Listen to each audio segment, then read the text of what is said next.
자, 국민의힘에선 이런 이야기까지 나오더군요. 들어보시죠. 국민의힘은 모든 가용 조치를 총동원하겠습니다.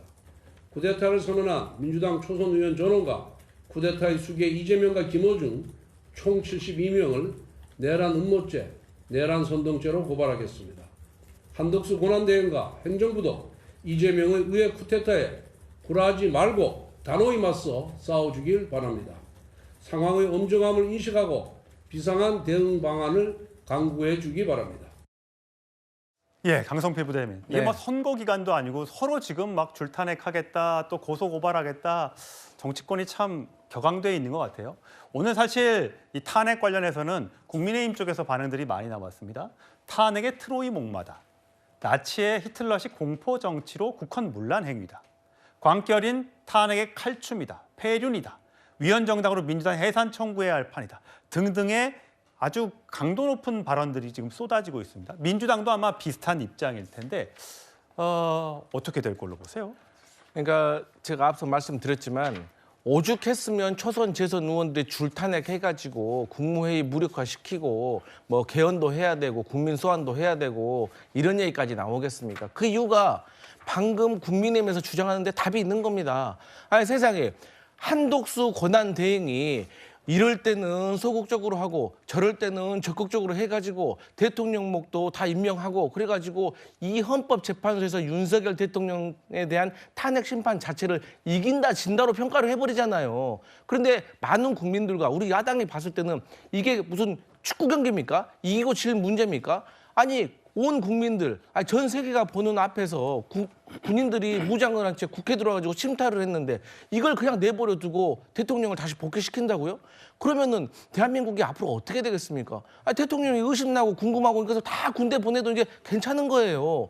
그런 세상을 어떻게 문명국가에서 받아들일 수가 있습니까? 그래서 우리가 상식을 믿고 있는 건데 이걸 축구 경기제 하듯이 넣고 빼고 누구의 정말 이런 거는 잘못된 겁니다. 지금 민주당은 마은혁 재판관 후보자 없이도 네. 당장이라도 선고해야 된다라는 입장입니까? 아니면 마은혁 임명 없이는 선고도 안 된다라는 입장입니까? 당장 선고해야 된다는 겁니다. 아, 없어도? 없어도 8명 체제에서? 예, 순서가. 하지만 선고가 늦어진다고 하면 마은혁이라도 법대로 집어넣으라는 겁니다.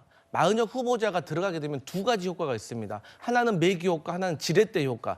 마은혁이라는 사람이 들어가는 순간부터 어쨌든 이 교착 상태가 활발해져서 선고가 될 겁니다. 예, 알겠습니다. 자, 윤상현 의원도 이런 목소리를 냈습니다. 들어보시죠. 민당이 주도한 탄핵 소추안 9건, 지금까지 9건에 대한 탄핵 선고가 줄기각이 됐습니다.